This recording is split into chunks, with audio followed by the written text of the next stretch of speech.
Ito yung nagbigay sa akin na mabait kong kaibigan na nasa Florida. Ayan, binigyan din niya ako ng pa-birthday cake ni Sis Lolita Pagalanan. Nasa ano siya ngayon, Florida siya ngayon. Ayan, thank you Sis Lolita.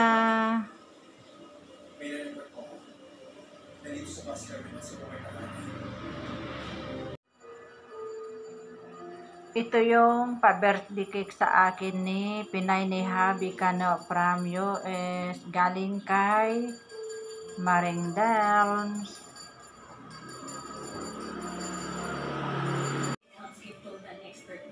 Ang ganda ng pagka-design niya ng flowers. Ayan.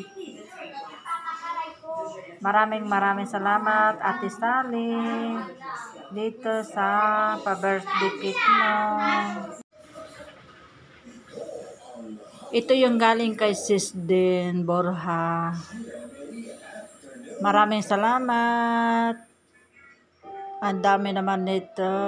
Sis Den, super sarap naman nito.